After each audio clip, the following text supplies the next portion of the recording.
create. You can describe your child as creative. So that's also shared by the humans. Al-mulk, we own stuff. I own my car, you own your house. People own so many things. What tadbir? Providing. We do provide for sustenance. We govern. We have some ability to do some arrangements and prepare for the stuff. So we share all these. But how? How can we understand that the oneness of Allah subhanahu wa ta'ala, وحدانية الله سبحانه وتعالى, ووحدانية ربوبيته? Differences as follow. As a general umbrella, Rabb, when it describes Allah subhanahu wa ta'ala, is complete and thorough. And that is going to be disseminated in the three parts. I want you to remember that. Rabb means Khaliq, Malik, Mudabbir. He creates, he has the ownership and the power and the governance of providing. So in these three items, each one is different from us.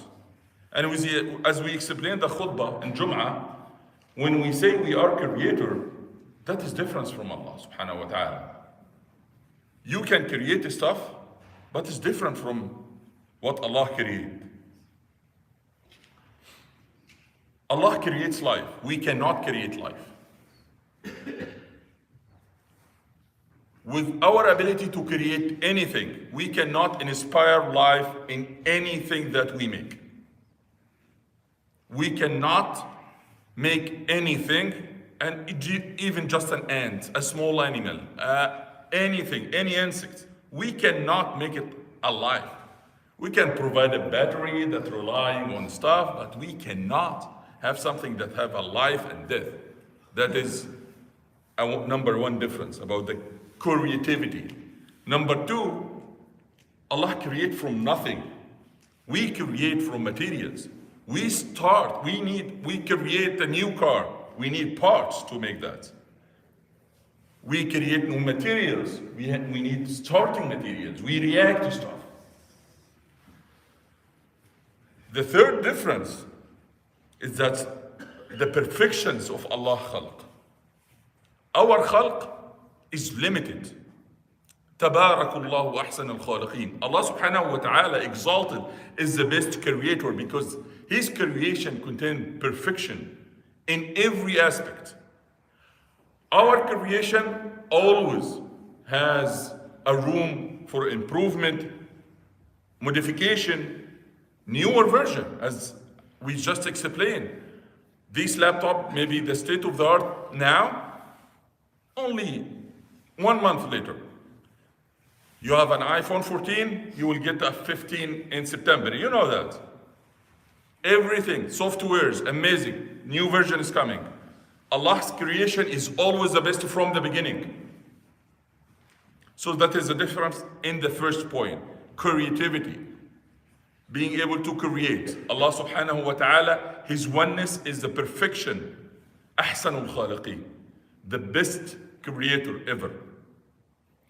When it comes to the second part, al-mulk. Again, we claim ownership of so many things. For example, one can own a horse. Great. Do you have a thorough, complete ownership of that horse? Can you prevent it from getting sick? Giving that you give him the vaccinations and taking care of him? You cannot. You cannot claim a complete ownership.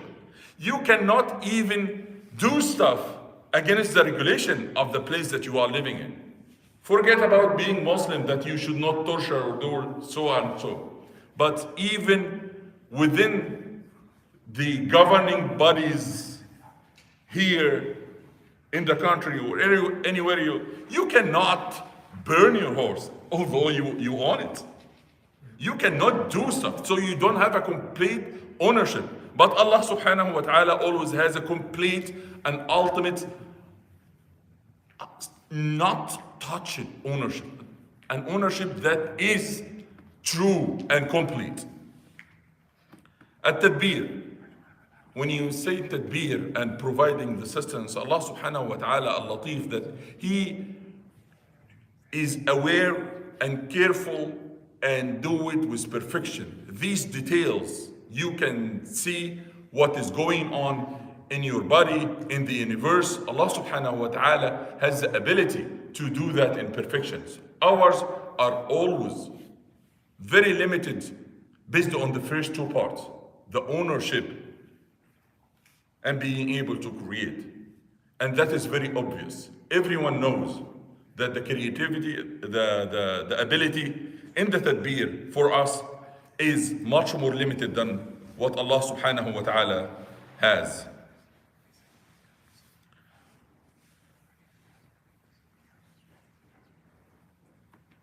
So what are the evidences that Tawheed al-Rububiyyah rely on these three parts?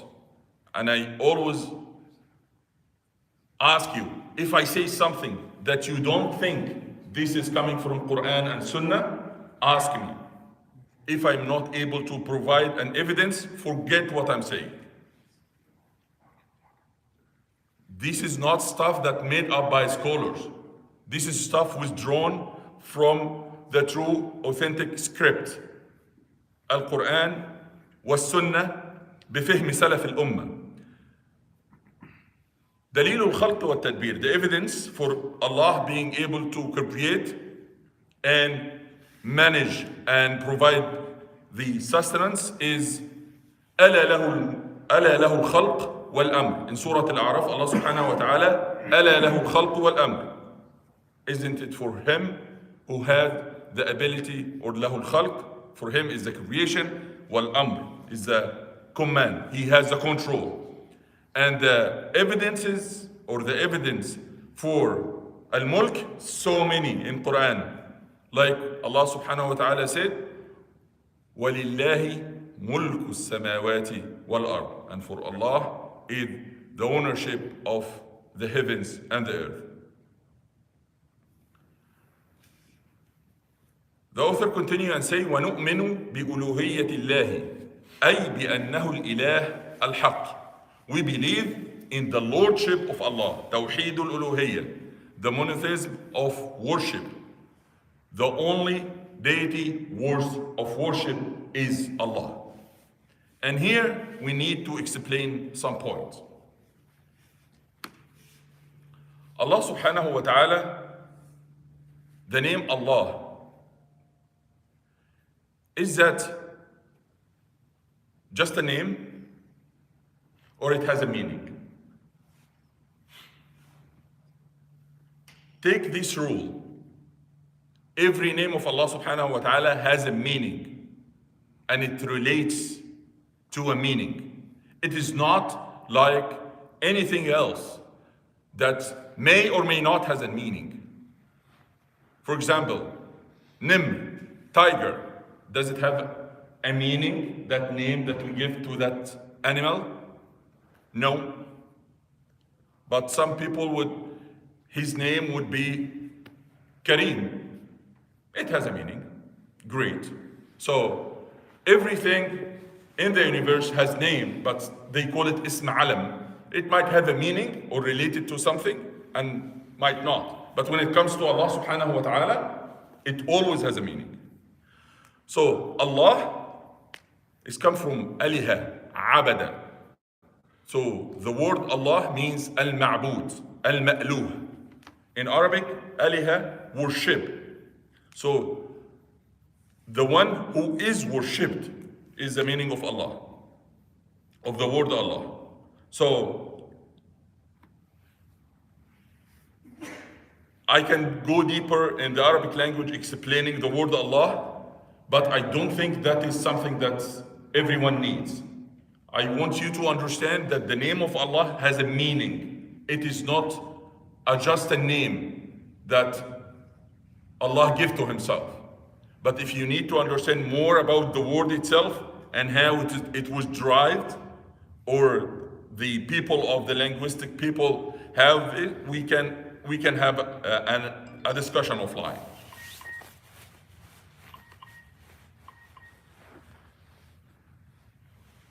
وَكُلِّ مَعْبُودٍ سِوَاهُ بَاطِلٌ.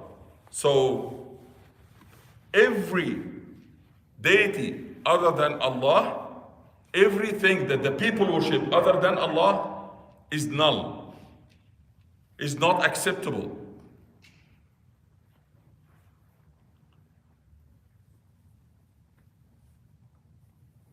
So, do people worship stuff other than Allah? Do people worship deities other than Allah? Yes. They call them ilah? Yes. Does Allah give them the word ilah describing them? Yes. But the only difference is, it is not right to do that. لا معبود بحق إلا الله. There is no deity worth to be worshipped, deserve the worship, except Allah.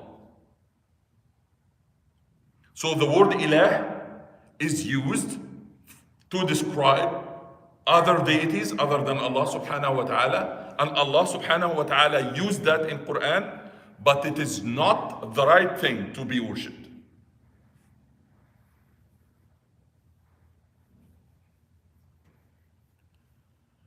ونؤمن بأسمائه وصفاته أي بأن له الأسماء الحسنى والصفات الكاملة العليا.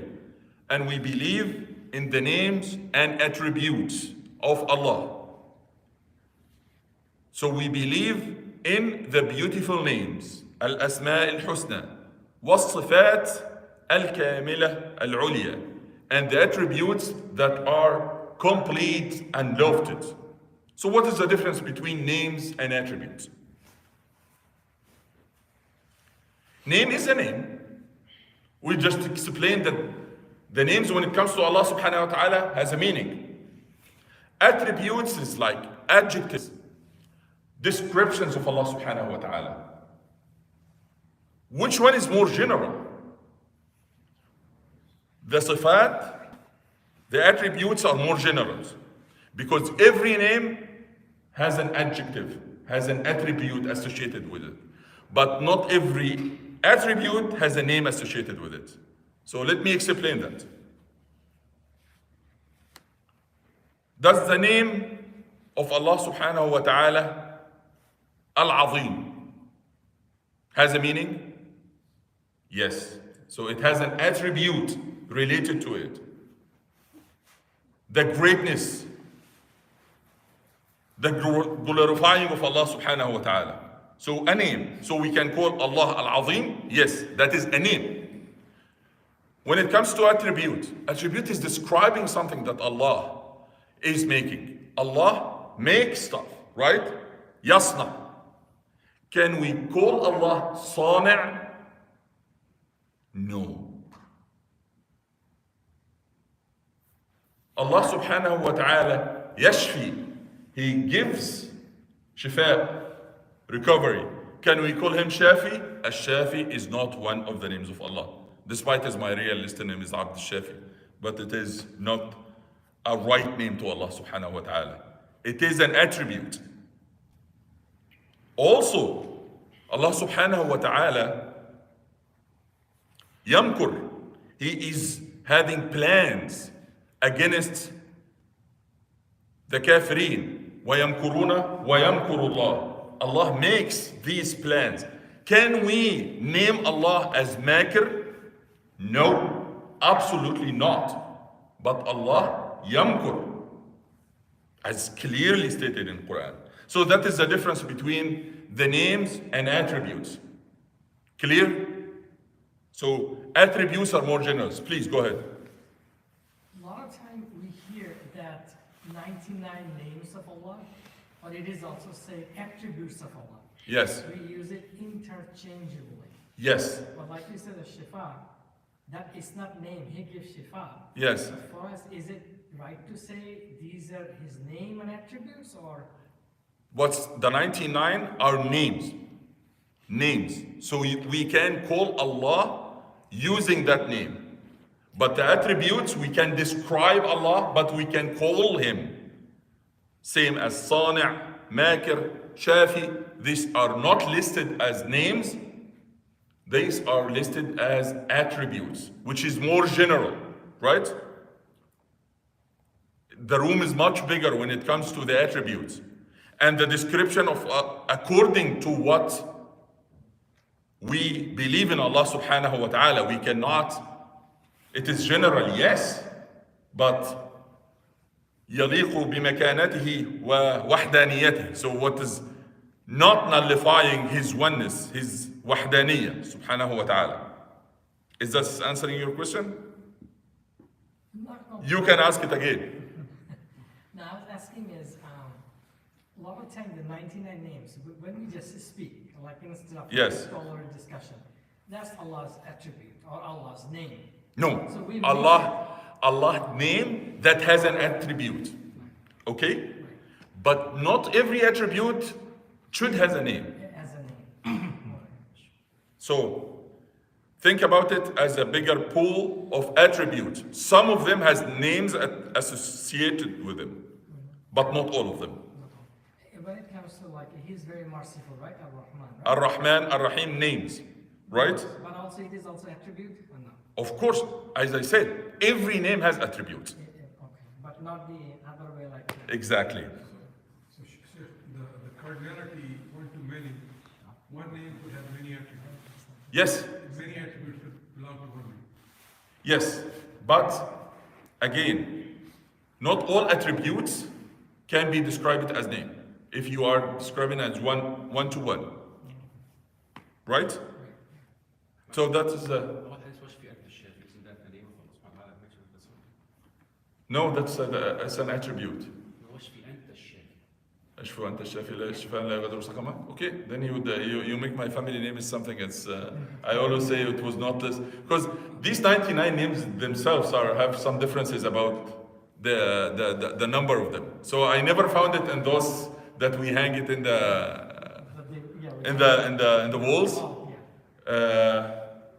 But Allah knows better. So if that is something that the hadith has ishfa anta shafi for the sick people, visiting the sick people, then that makes it a name.